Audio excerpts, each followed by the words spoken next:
Welcome back, and in today's video I want to discuss what are some of the things that I wish I had known as a young man. What are some of the things that could have made some dramatic differences had I just had a father figure or a male influence in my life that could have really made a big impact. Now, I did have some people that I do really care about in my life, but they weren't in there in a consistent way. They weren't there like living with me, constantly like mentoring me. So like, I feel like if I would have had this advice at a young man, I feel like a lot of things could have changed. And some of the things I'm still struggling with right now. Being a child of a single mom, you have a lot of different, things that are told to you, and you don't understand exactly like, okay, yes, my mom has the best intentions, but she can't really raise me to be a man. And so what are the things I had to learn through trial and error? And I'm gonna go through a couple ideas and a couple of things that I think are very important for young men to know moving forward. Now, before we get into the 7 things that I wish I knew as a young man that would have changed my life, I'd like you to please like and subscribe. In the description, I'm gonna have my Discord link where we can talk and have discussions. I know right now in the media, it's a lot of fear mongering, it's a lot of depression. I know a lot of people wanna connect and have conversations. So that's what that's there for, just to talk. If you have questions you wanna talk to me or some people else in my channel, they love to have you. If you wanna post links to different YouTube videos so we can have discussions there, and we're gonna do more live streams, let me know. I mean, I'm a prime example. I came from the bottom. I had a father that was in prison for 18 years. I was a son of a single mom. I used to live in a trailer park, and now I've progressed, and I'm a homeowner now. So things do get better. If you don't focus on where you started and you put one foot in front of the other consistently, things do get better. You can see a positive change in your life if you take responsibility and you really put that effort in moving forward. Thank you. So one of the first things that I would like to discuss is getting friend zoned. Now, being a person who was raised by his mom, I was told to be a nice guy, a gentleman, be real chivalrous, be real helpful, be that person that, a young girl could listen to, tell all of her emotional feelings, like just be like their shoulder to cry on, and then people would understand, they'd see, you for the good person that you are. Now, mind you, in high school, middle school, I wasn't the most athletic, I was kind of chunky, and I kind of was suffering from that self-confidence issue. So like, I never really would let my intentions be known exactly what I wanted from a girl when we first started talking. Like, obviously I wanted friendship, but also I wanted more. And I would hide those intentions for so long, to the point that when I finally did kind of get that courage up to tell her, I do like you and I want to be your boyfriend, it was always kind of like, well, I kind of see you as a brother, or I don't really see you that way. And I think that's why it's important to not be a coward. That's what it comes down to. You're being a coward. You're not letting your intentions be known, what you really want, and you're trying to backdoor into a relationship. That never works. I'm gonna tell you right now, that never works. You cannot backdoor your way into a relationship. If she likes you, she'll let her intentions be known, if it goes too long. But I'm gonna tell you this right now, if you think that you listening to her problems of her relationships, or you like helping her with her homework, or, being that person that's always there for her and her not really reciprocating those emotions back to you, you're blind. You're getting taken advantage of emotionally, because you're never gonna get that reciprocity back. It's not gonna be a fair exchange, and nobody is gonna respect you if you're constantly giving and not receiving back. So don't do that to yourself. Let your intentions be known. Have some courage. Grab your nuts. Let them swing. Let the person know that you like them, that you would like to be in a relationship. And if that's not something they want, and you don't have enough time for an extra friend, let that be known too. Like, listen, I'm not here for friendship. I have a lot of friends. I want to date you. If that's not something you want to do, then just call it a day. That no one owes you their attention. No one owes you like the fact that you've done X, Y, and Z, so therefore you get a relationship now. That's not the case. My thing is, let your intentions be known, and if they don't reciprocate, take that L. That's all it is. Now, it's important that you're able to establish and understand your friendship groupings are different. After reading a book by Aristotle, he defined all your relationships and friendships in 3 categories. The first being friendships based off utility. Now, friendships based off utility are going to be friendships you make at work, maybe at school, maybe at church, there's like a common goal you guys have together, whether it be like you're working on projects at the job, or you're having a common goal for your community, and these are what keeps you together. This is what binds you together. And once you're no longer in those locations, and once you're no longer in that proximity, these friendships dissipate quickly. So you may have thousands of friendships like this, or relationships where like you're only there for a season, and it's only there for a short amount of time because you have something you're trying to gain off each other or benefit from each other. You see these kind of relationships like in work, where like you may talk to this person and it may be real superficial, and then you find that once that person leaves, like you don't really miss them. It's not a real friendship, and you shouldn't gauge too much or put too much into it, to be honest with you. Now the second grouping is friendships based off pleasure. Now this is not always a sexual connotation to this, but it's a friendship that's like, what's always fun. It's always laughing, hee, giggling, everything's always fun. Things never get too serious. You're never gonna really call this person if you had like a cancer diagnosis, or if a person in your family died. This won't be the people that you can really depend on. And sometimes people get things mixed up where they feel like the friendships they have, that, you know, when they party together or they come chill at their house together, they misidentify and think that these people will be there for them when they're down. And a lot of times that's not what they're there for. They're not real friendships. They're friendships based off just having fun. And these people are gonna call you. And once you kind of make some change in your life, like if you get a significant other or you get a promotion in your job and you don't have as much time, these friendships will fade away quickly. So you need to understand that all friendships are not built the same, and friendships based off pleasure are quick to dissipate once you change your mind frame. So utility is location, pleasure is based off mind frame, or just based off of different changes in your life, as far as like, you know, if you don't have as much time for them, that's gonna change. Now, the last friendship group is gonna be one that you have a very few finite number of people that are gonna identify in this group, and that's friendships based off goodness. These are friendships that like they want the best for you only because they want the best for you. They're not gonna benefit from it. When you get a promotion, they're not looking for their handout to try to get a job under you for you to hire them or for you to give them money. They're happy for you because they love you. And these friendships are so rare. It's not common that you have somebody who really genuinely cares about you just for you, and vice versa. He said that in one of the quotes was, a true friendship is like two different souls in one body, if that makes sense. And you might find that in your wife or significant other, or maybe like a family member that you're really close to. It's very rare that you'd find these friendships where people genuinely care about you, where they don't gain anything from it. And so again, make sure that you're able to identify friendships that are based off goodness, pleasure, and utility. These are not all the same, and you need to know what is the difference to make sure that you give the proper amount of energy and the proper amount of mental bandwidth to these people. Rule number 3, everybody's not gonna always see your vision. And I understand that sometimes when you have ambitions or goals, it's so much easier doing it as a group. It's so much easier to co-opt these things and come together because you're having less risk. You feel like the burden's not all on you, but sometimes people are not gonna see your vision. So sometimes you're gonna have to go it alone. And that means that you're gonna have to spend the hard nights by yourself, burning the midnight oil.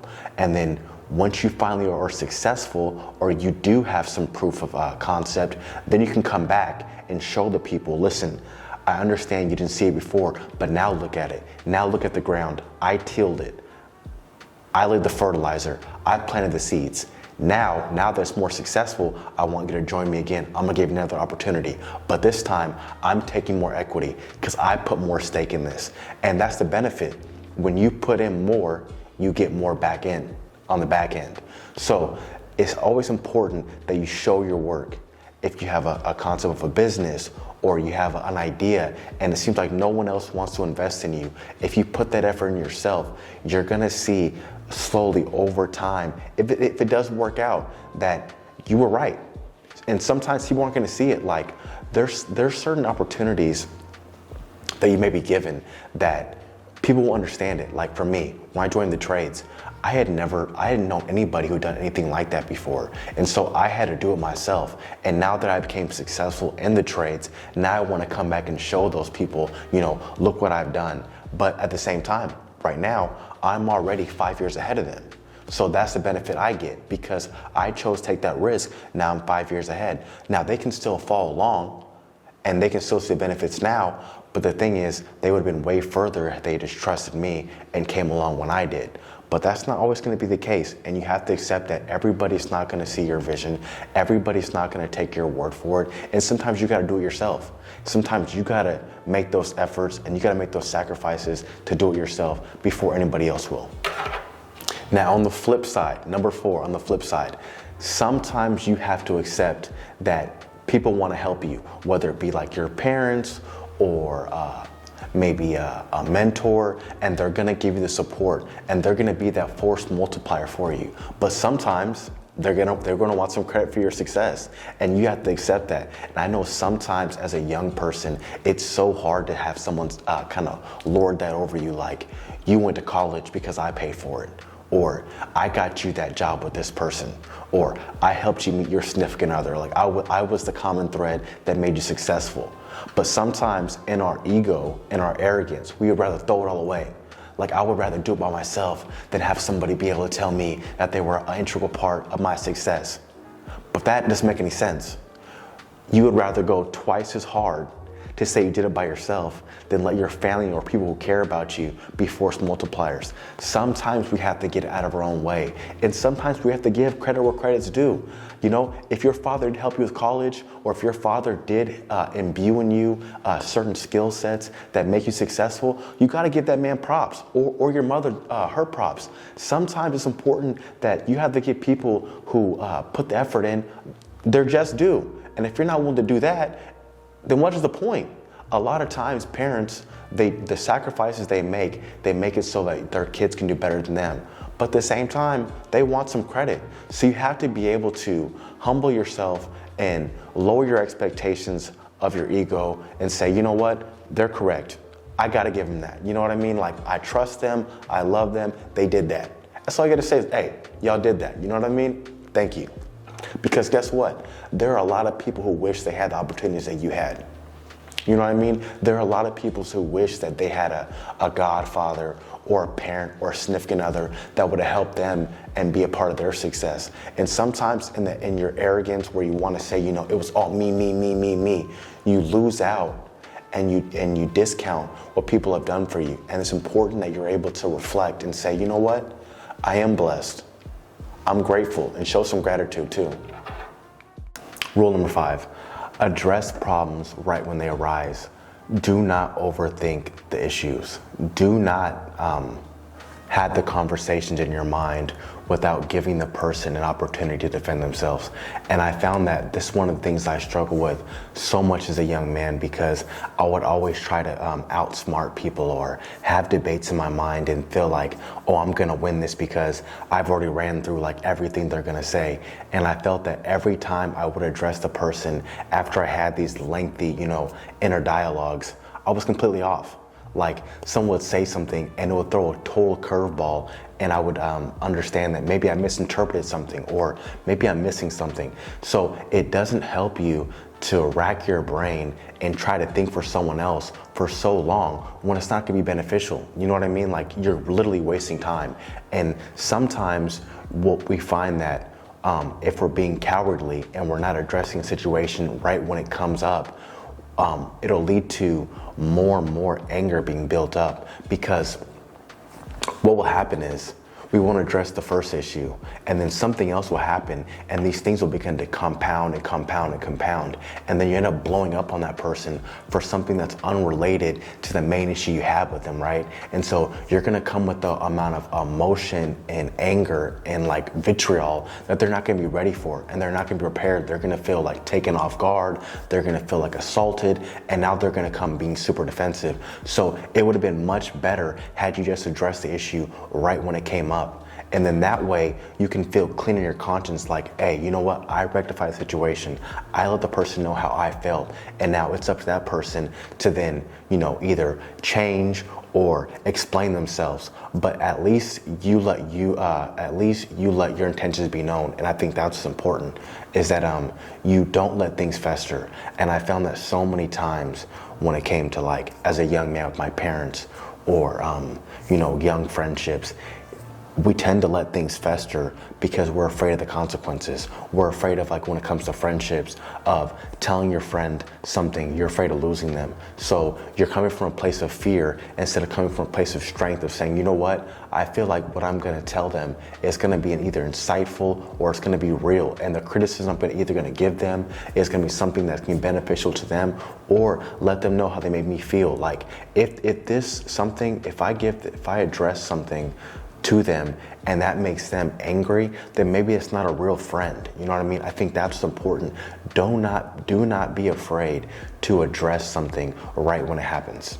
Rule number 6, do not be afraid to cut off toxic people. I don't care if that's flesh or blood, or people you've known for 10 or 12 years, childhood friends. If they're not enriching you, if they're not recharging your batteries, if you don't feel refreshed after being around them, you do not owe them your time or your mental bandwidth.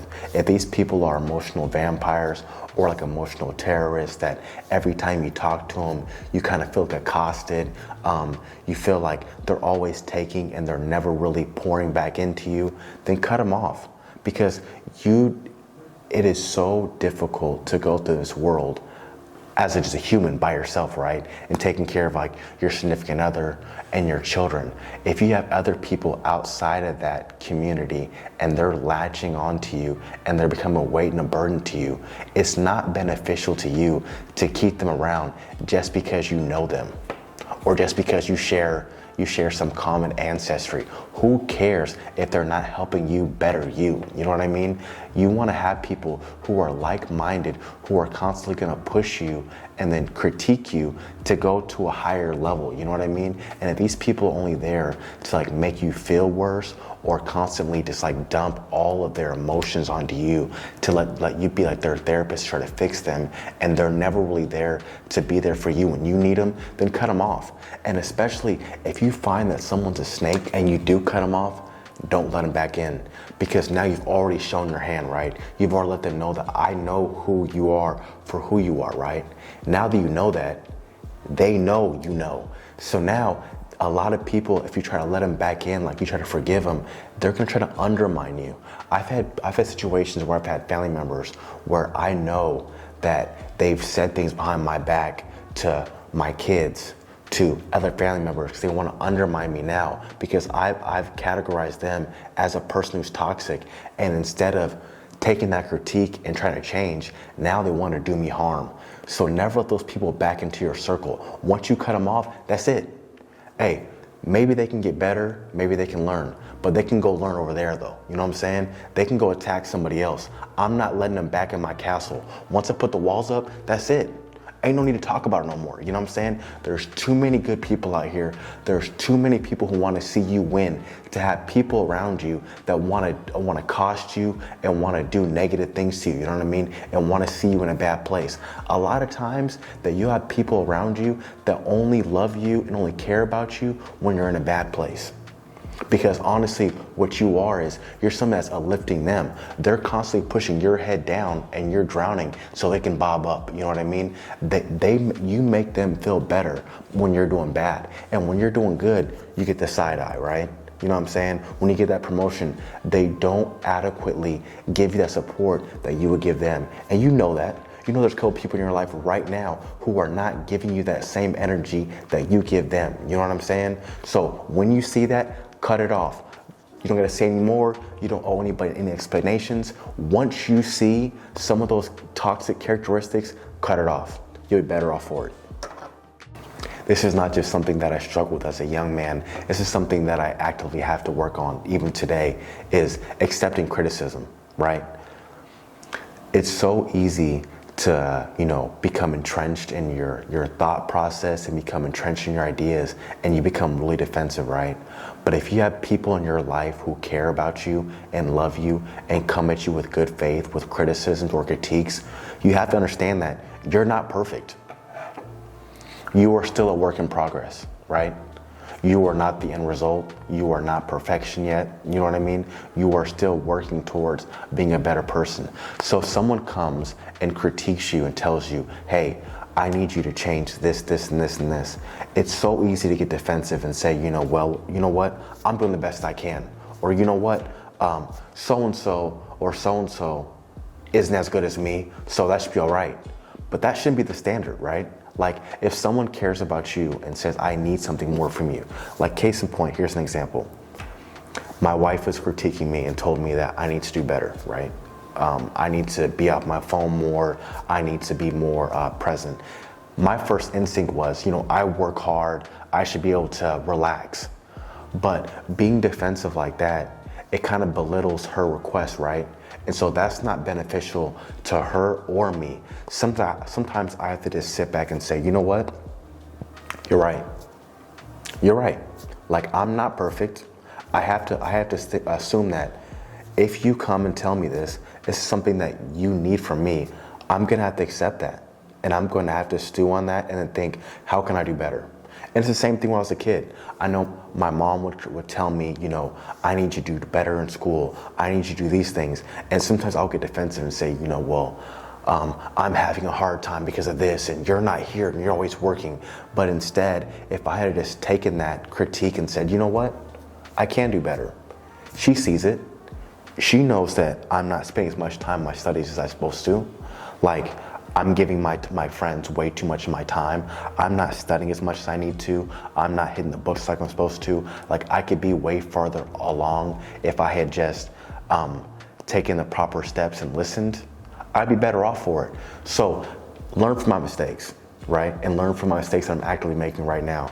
You can do better. And if people come to you and critique you and say, you know what?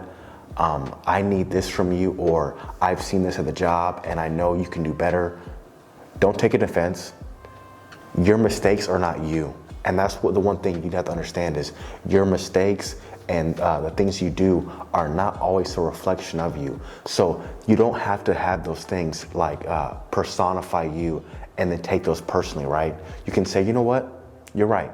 I can do better and I'll make a change. Just give me a chance and I'll fix it. That's all you gotta say. And then show with your actions. You don't have to talk about anymore. Take extreme responsibility. Say, you know what? If you brought this up to me, I know it's important to you. I'm gonna take steps to try to make a change for you. And I appreciate you, and thank you for the critique, man. I appreciate you, man. Because I know some people will just cut you off, right? You know what I mean? Some people will just cut you off, or some people will just fire you. So the fact that this person cares enough about you, that they're giving you an opportunity to change, and they're giving you an opportunity to help better yourself, take it with a grain of salt, and just take it for a blessing that it is. And those are the 7 things that I wish I knew as a young man, and some that I'm still actively working on right now. And so if you're an older gentleman and you want to bestow some knowledge on us, some game on us, please post in the comment section. Or if you're a younger guy and you have some questions, post it in the comment section. The Discord link is going to be in there if you want to keep the discussion going. If you want to post any comments or any threads in there, let us know. We'd love to have you there. And a shout out to Natasha for the promotion. I see you doing big things, getting that bag. Hey, we appreciate you, ma'am. And thank you guys again. Please like and subscribe. And thank you guys for watching.